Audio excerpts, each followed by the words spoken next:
So one thing we can do to make your playing sound much more impactful, and when these guys listen to it, they go, holy crap, Alistair sounds freaking awesome, is to take one short little phrase and seeing just how much, basically how long we can play that phrase for, and just milk it for as much as possible.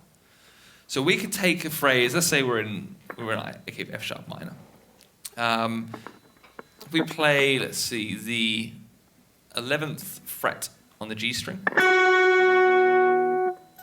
Yeah, that's it.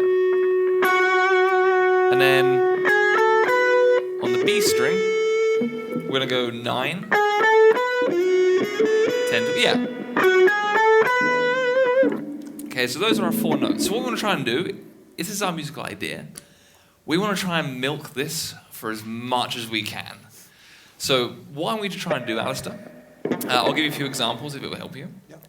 But we want to try and see what phrasing elements we can use in this. So we use sliding, we can use vibrato, we can use bending, as just 3 small examples, to try and repeat a phrase like this over and over again, with it still sounding really interesting. Okay, so I'll just give you a few examples, and then you can try.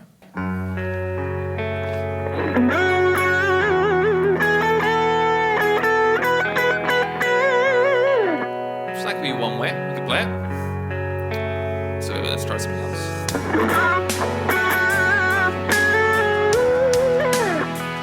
Some sliding.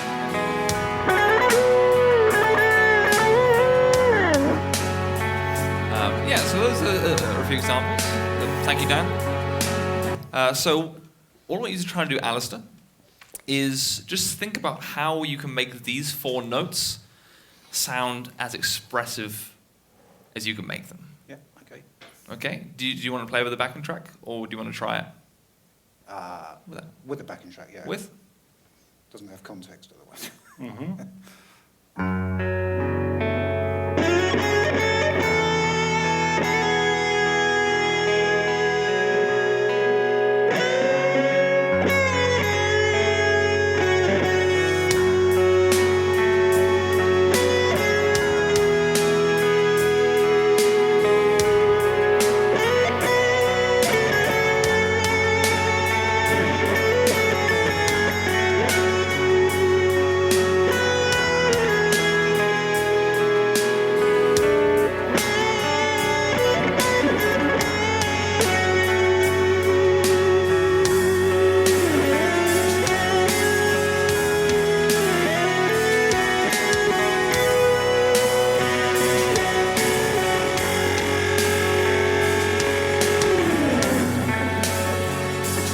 How much freaking better does that sound already?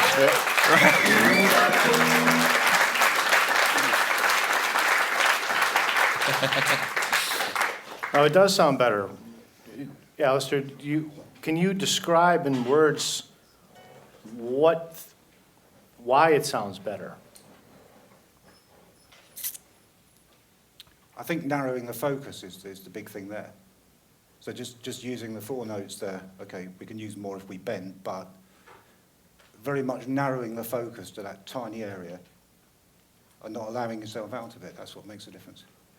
You're on the right track, but there's another piece of it, which is that when you're playing those short phrases, they sound like phrases that have a beginning and an end. Just like when we speak, we usually speak in phrases. We usually don't continue running on with run-on sentences with no breaks or punctuation or pauses or anything. That was the difference.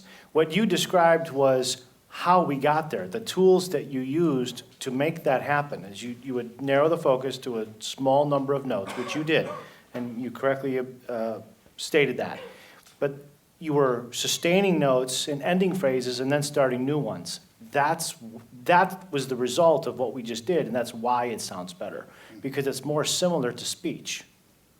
If you imagined yourself or someone else singing small phrases, a singer would have to breathe at some point, okay? That's what's happening here, okay?